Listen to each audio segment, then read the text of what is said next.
Hello दोस्तों, स्वागत है आपका हमारे यूट्यूब चैनल बुलबियर बैलेंस में। तो देखिए, आज मंडे है, हमारा डे 9 ऑफ द ट्रेडिंग।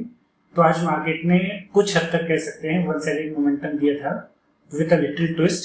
वो ट्विस्ट क्या है वो हम देखेंगे। तो सबसे पहले मैं आपको पोजीशन बता देता हूँ दोस्तों। देखिए, ये हमारा पहला अकाउंट है, आप देख सकते हो यहाँ पे। यहाँ पे हमने कोई भी ट्रेड नहीं लिया है। इसका रीजन क्या है वो भी अभी मैं आपको समझाता हूँ। अगर हम दूसरा अकाउंट देखें तो दूसरे अकाउंट में देखिए आज हमें ऑलमोस्ट 26,000 का प्रॉफिट हुआ है। ठीक है, ये देखिए मैं रिफ्रेश कर देता हूँ उसको एक बार। 26,000 पे यहाँ पर हमको क्या हुआ है, प्रॉफिट हुआ। यहाँ पे भी हम दोस्तों आप देख सकते हो केवल एक ही ट्रेड लिया है। कौन सा?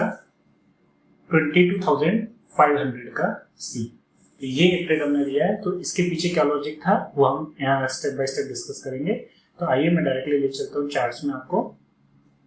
तो ये देखिए दोस्तों, ये है 5 मिनट का चार्ट। तो जनरली मैं 15 मिनट्स में ट्रेडिंग करता हूँ, बट जैसे मैंने आपको बताया जो हमारा दूसरा अकाउंट था जिसमें मैं अभी तक कॉल स्प्रेड वाले ट्रेड्स लेता था, उसकी जगह मैंने अभी यहाँ पे इंट्राडे ट्रेड्स लेना स्टार्ट किया है। उसका रीजन मैं आपको ऑलरेडी पहले प्रीवियस वीडियो में बता चुका हूँ। तो बेसिकली मैं यहाँ पे क्या था ना, थोड़ा ऑप्शन बाइंग पे बेसिकली फोकस करना चाह रहा था। तो for option buying I need quick momentum. तो इसलिए मुझे यहाँ पे 15 मिनट का चार्ट की बजाय ऑप्शन बाइंग में मुझे 5 मिनट का चार्ट ज्यादा कंफर्टेबल लगा।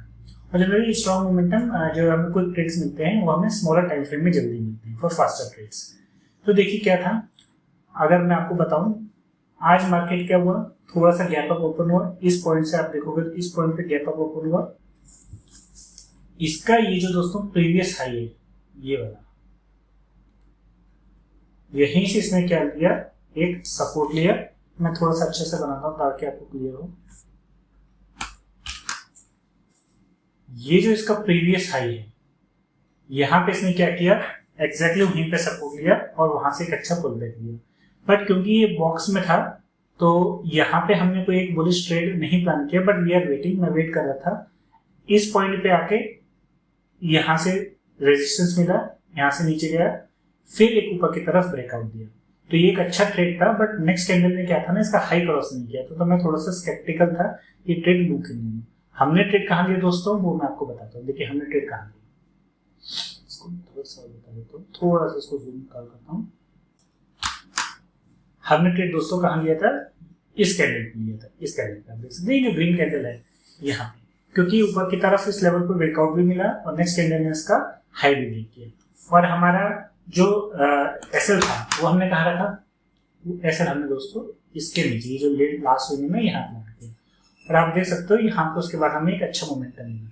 बट प्रॉब्लम क्या हुई ना, सारा का सारा खेल खराब कर दिया कौन सी कैंडल ने, हमारी ये इतनी बड़ी रेड कैंडल। इसने पूरा का पूरा खेल हमारा क्या कर दिया, खराब कर दिया। यहाँ तक कि ऑलमोस्ट हमें टारगेट देने ही वाला था, मतलब 30 पॉइंट्स का ऐसा रखा था, 60 पॉइंट का टारगेट 180। चलिए आइए हम एक बार ऑर्डर बुक भी देख लेते हैं जो प्रीवियस अकाउंट था हमारा। इसमें मैं अगर आपको ऑर्डर बुक बताऊं 185 के आसपास हमारा यहाँ पे था। तो 60 पॉइंट यहाँ से 245 होते हैं। और मैं अगर आपको इसका चार्ट दिखाऊं तो आप देखिए इसके चार्ट में यहाँ पे आप देख सकते हैं 242.9, ऑलमोस्ट 243 का हाई लगा है। 2 पॉइंट से यहाँ पर हमारा क्या हुआ दोस्तों, टारगेट बच गया। तो कोई बात नहीं, that's a part of the trading. थोड़ा सा मोमेंटम मिलता तो यहाँ पे आज हमारा टारगेट हिट हो जाता, बट एक इतनी बड़ी कैंडल में फिर हमारा क्या कर रहा है, यहाँ पे पूरा यहाँ पे जो टारगेट था वो छोड़ दिया। और मजे की बात यह है दोस्तों कि यहाँ पे ना हमने फिर क्या करते हैं, आपको ये पता है कि जनरली हम ट्रेड जब लेते हैं तो जब हमारा 1:1 आता है फिर हम कॉस्ट टू कॉस्ट ले जाते हैं। तो इस पॉइंट पे आप देखो, इस पॉइंट पे भी ये नहीं आया है, ये जस्ट आते आते बचा। 185 पे लगाया था ना मैंने, तो 186 मैंने लगा दिया था राउंड फिगर में, और ये 188 का लो इसने यहाँ पे लगाया था। तो 2 पॉइंट से यहाँ पर हमारा ट्रेडिंग एसएल भी बचा। और अल्टीमेटली फिर मार्केट थोड़ा सा साइडवेज रहा, लेकिन अपर लेवल पे क्लोजिंग देने के कारण यहाँ पर हमें एक डिसेंट सा प्रॉफिट हुआ।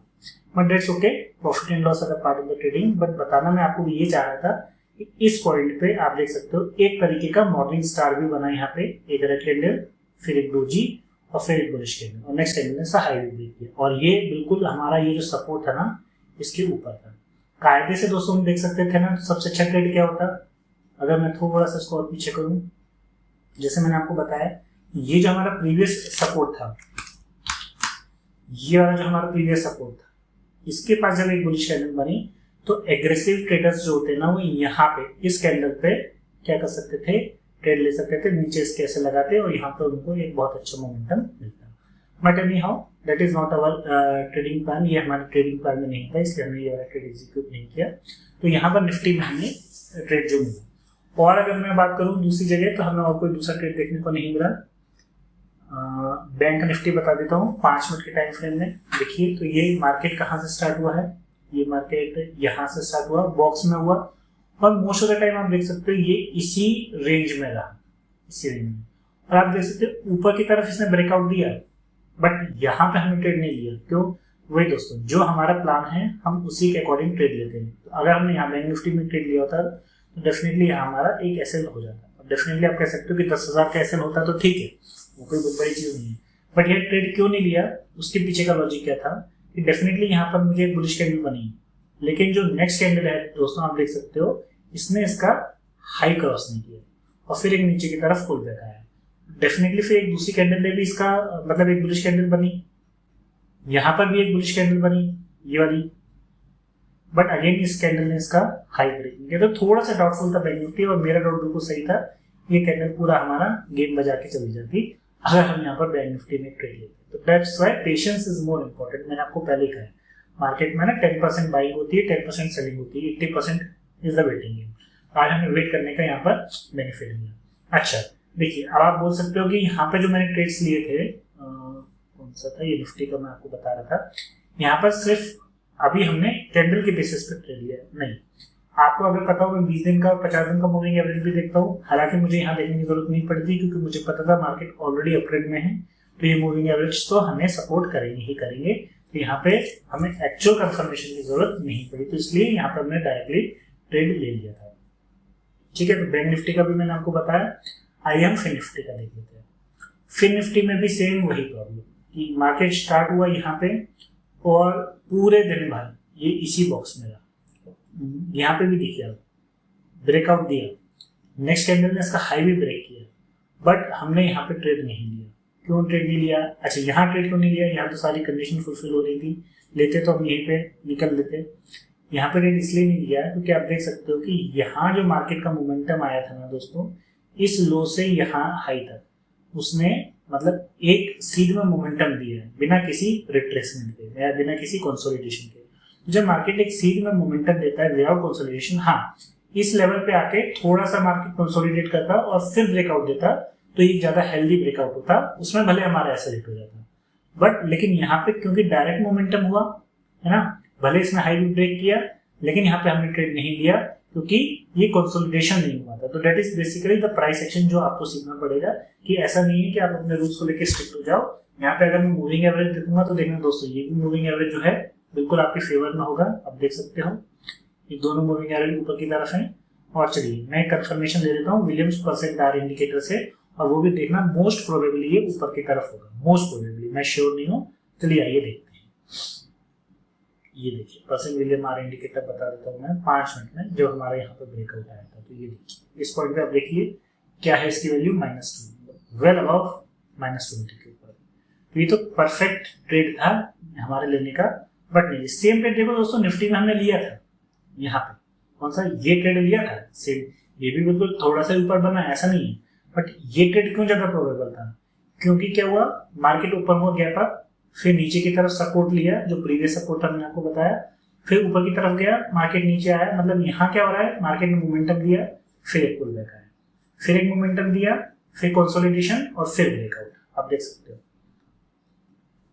ये मार्केट ने मोमेंटम दिया, पुल बैक आया, फिर एक ब्रेकआउट दिया, फिर यहाँ पे मार्केट ने काफी टाइम क्या किया, स्पेंड किया, और फाइनली हमें ब्रेकआउट कहाँ मिला, हमें ब्रेकआउट इस कैंडल में मिला। तो ये जो जोन था ना, ये यहाँ पे आप देख सकते हो मार्केट ने काफी कंसोलिडेट किया है। तो ये थोड़ा सा हमारे लिए ज्यादा हाई प्रोबेबल ट्रेड था as compare to Fin Nifty. तो अगर हम फिन निफ्टी लेते निपट लेते, ठीक है। और 15 मिनट में अगर मैं ये बात करूँ तो 15 मिनट में हम थोड़ा रिस्की ट्रेड प्लान कर सकते थे, लेकिन हमने एज सच कोई रिस्की ट्रेड 15 मिनट में प्लान नहीं किया। देखिए निफ्टी में क्या था, सेम वही प्रॉब्लम, ट्रेड अच्छे थे 5 मिनट के हिसाब से भी अगर आप देखोगे ना तो ट्रेड हमें बढ़िया मिले। ये देखिए ये वाला एक ट्रेड था, फिर ये वाला एक ट्रेड था, फिर ये वाला, तीनों बुलिश कैंडल थी अबव द सपोर्ट।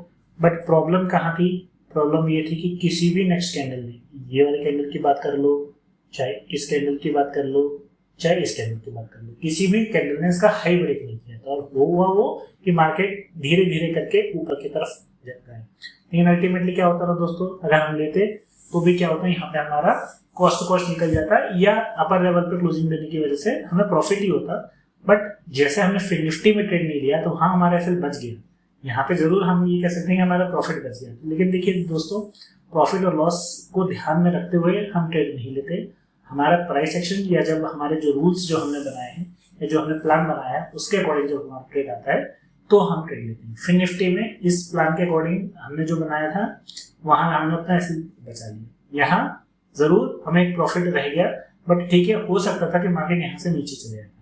थोड़ा सा रिस्की ट्रेड इसे लिया जा सकता था क्योंकि 5 मिनट में हम ऑलरेडी एंट्री कर चुके थे। इस ब्रेकआउट के बाद, मतलब यहाँ तो मैं नहीं कह सकता, इस पुल बैक के बाद ये एक इनसाइडर कैंडल बनी और जैसे इसने इसका हाई ब्रेक किया यहाँ पर हम एक पुट शॉर्ट कर सकते थे, है ना, तो यहाँ पर एक ट्रेड बन सकता था। बट एनीहाउ ठीक है, मैंने कहा ना, missed opportunity is always better than a loss opportunity, वो ज्यादा बेटर है। और बैंक निफ्टी में दिखाता हूँ 15 मिनट का आपको, अगर आप देखोगे तो है ना, कुछ खास नहीं हुआ आज, पूरे टाइम ये जोन पे रहा। स्ट्रेडल क्रिएट किया जा सकता था बैंक निफ्टी में यहाँ पे, बट प्रॉब्लम ये रहा ना कि 10:30 तक ये जो ना, यहाँ पे जनरली 1 घंटा में वॉच करता हूँ मार्केट को, और आप देख सकते हो यहाँ पे 10:30 तक ये बना तो अच्छा रहा था, मतलब रेड ग्रीन, बट एग्जैक्टली यहाँ पे क्या ना सपोर्ट के पास बनाना था, तो हो सकता है ये सपोर्ट को ब्रेक देता, फिर हमें मिलता मोमेंटम, और आप देख सकते हो ये जो अपसाइड मोमेंटम मिला, यहाँ पर हमें स्ट्रेडल में भी क्या हो जाता, लॉस हो जाता। ठीक है, इसलिए हमने यहाँ पर जनरली एक स्ट्रेडल क्रिएट नहीं किया। सेम चीज दोस्तों किसके साथ थी, फिन निफ्टी के साथ। फिन निफ्टी के साथ भी कोई प्रॉब्लम नहीं, मेरा पूरा मूड था यहाँ स्ट्रेडल क्रिएट करने का। तो ओनली थिंग इज प्रॉब्लम कि यहाँ पे ये जो कंसोलिडेशन हो रहा था, ये जो हो रहा था बिल्कुल इसके लोअर सपोर्ट पे हो रहा था, इस लोअर सपोर्ट पे, तो कभी भी ये ब्रेक होता तो फिर मुझे यहाँ पे क्या मिल जाता है, एक अच्छा खासा लॉस देखने को मिल जाता। और यहाँ पे भी आप देख सकते हो अपसाइड मोमेंटम कारण में भी शायद हमारे यहाँ पर ऐसे हिट हो जाता है। बट एनी हाउ ये 2 ट्रेड्स हमने यहाँ पे नहीं लिए। ठीक है, ये दोनों ही ट्रेड्स मेरे लिए जनरली हाई प्रोबेबिलिटी ट्रेड्स नहीं थे, इसलिए हमने नहीं लिए। तो ओवरऑल हम कह सकते हैं कि आज हमने अपने रूल्स को फॉलो किया। तो देखिए दोस्तों, पैसा तो ऑप्शन बाइंग में भी बनता है, पैसा तो ऑप्शन सेलिंग में भी बनता है। तो ओनली थिंग इज कि आपने जो प्लान बनाया है उसके अकॉर्डिंग अगर आप ट्रेड्स लोगे तो definitely you will get success.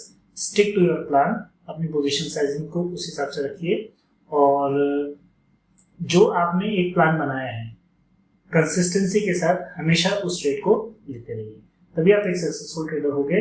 अगर आप बार बार स्ट्रेटेजी स्विच करते रहोगे, अगर आज एक चीज के आज में ये वर्क कर रहे हैं, आपने देखा होगा प्रीवियस 3-4 दिन से लॉस, मतलब अभी तो नहीं, प्रीवियस वीडियो में जो हमने स्टार्ट किया था, जो हमें ये वाली सीरीज नहीं, जो इससे पहले वाली जो हमारी गैप जिसमें हो गया था, तो उस सीरीज में भी अगर आपने देखा होगा तो हमें 3-4 दिन तक लगातार लॉस होते हैं। स्टार्टिंग 2-3 दिन तो हमें लॉस ही था, तो ऐसा नहीं था कि हमने अपनी स्ट्रेटेजी बदल दी, हमने बस क्या किया, चीजों को थोड़ा सा देखने का तरीका बदल दिया। जो हम स्प्रेड ले रहे थे, अब हम उसमें क्या ले रहे हैं, 5 मिनट में ऑप्शन बाइंग ले रहे हैं, 15 मिनट में हम जनरली क्या ले रहे हैं, ऑप्शन सेलिंग ले रहे हैं। आपकी मर्जी, आप ऑप्शन बाइंग 15 मिनट में भी ले सकते हो, ऑप्शन सेलिंग 15 मिनट में भी ले सकते हो, 5 मिनट में भी ले सकते हो, कोई इशू नहीं है। But you have a trading plan और स्टिक टू दैट प्लान, वो सबसे ज्यादा इंपॉर्टेंट है इस होल ट्रेडिंग प्रोसेस में। तो अगर आपको हमारा वीडियो अच्छा लगा हो तो प्लीज लाइक जरूर कीजिएगा हमारे चैनल को, और अभी तक अगर आपने हमारा चैनल सब्सक्राइब नहीं किया है तो प्लीज सब्सक्राइब हो चैनल, ताकि आपको इसी तरीके से रेगुलर अपडेट्स और मार्केट एनालिसिस डेली मिलता रहे। Thank you for watching, thank you for support.